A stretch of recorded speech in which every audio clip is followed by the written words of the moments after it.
Bonjour à tous, bienvenue sur cette nouvelle vidéo où je vais vous parler des boutons tactiles de la machine à laver et des plaques vitrocérame de la cuisine.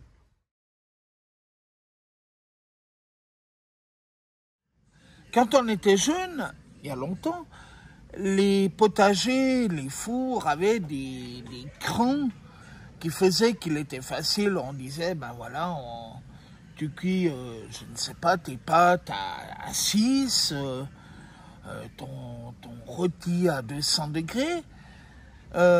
Donc, tu n'avais qu'à régler comme ça, c'était assez simple.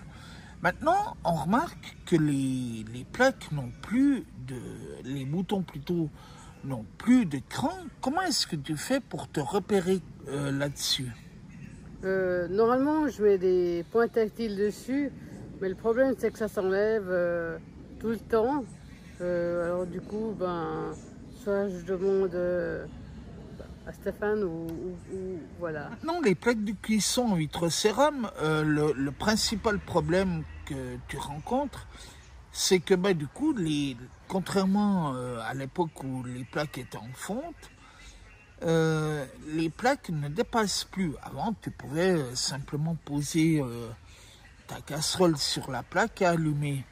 Donc, maintenant que les plaques ne dépassent plus, comment est-ce que tu fais pour repérer les plaques sans y aller en posant ta main ou attendre 1 heure sur ton eau des pâtes? Oui, on mange beaucoup de pâtes.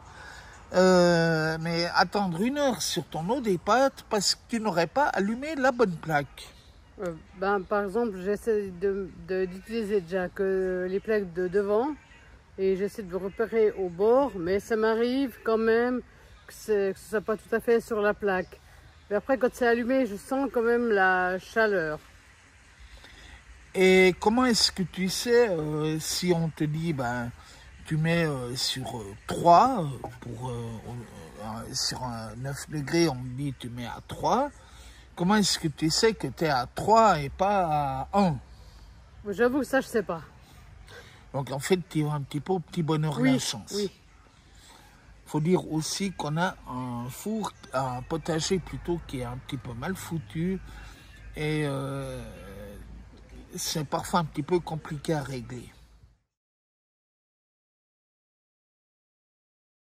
Maintenant, dans notre immeuble, comme dans beaucoup, je pense, on a des machines à laver le linge qui sont avec des boutons tactiles, donc qui ne s'enfoncent pas du tout, au contraire qui ne se lèvent pas du tout. Donc comment est-ce que tu fais si tu dois lancer une machine?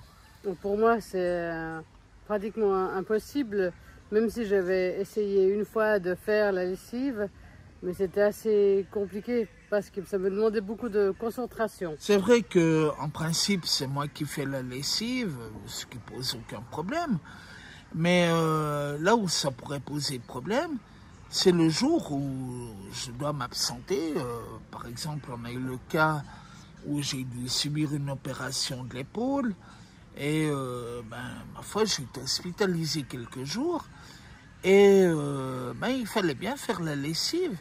Donc, comment est-ce que tu fais pour, si tu dois faire la lessive? Je fais avec quelqu'un des soins à domicile. On pourra parler dans une prochaine vidéo des soins à domicile et plus globalement des aides qui existent.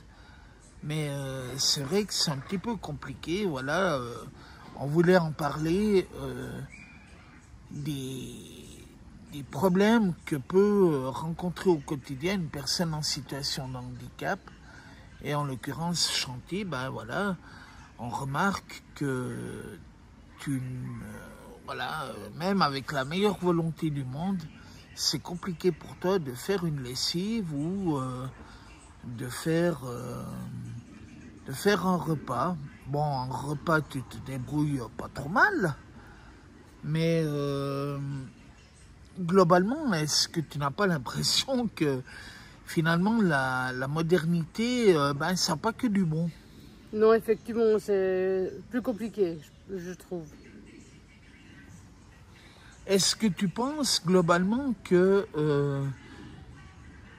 pour des personnes en situation de handicap, il devrait pouvoir y avoir un peu un système à l'ancienne où, ben voilà, typiquement, que tu puisses avoir que ta machine, elle ait des boutons qui ne soient pas tactiles ou que ton potager ne soit pas en... Voilà, il n'y a pas des boutons tactiles, que ce soit quelque chose de cranté. Est-ce que ce serait quelque chose qui pourrait t'aider? Moi, je trouve que c'était bien avant, quand il y avait l'écran et que les machines avaient des boutons, comme chez ma maman. Ah, Chanty, on voit que tu as changé il y a quelques semaines de dizaines. Hein. Tu parles comme une vieille maintenant. C'était mieux avant. Eh bien, ce sera la conclusion de cette partie de la vidéo.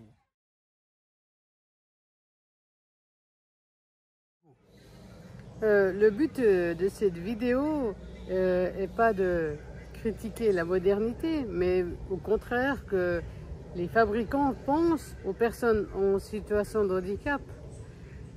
Et je remercie tout le monde d'avoir regardé cette vidéo et nous retrouverons dans une autre vidéo.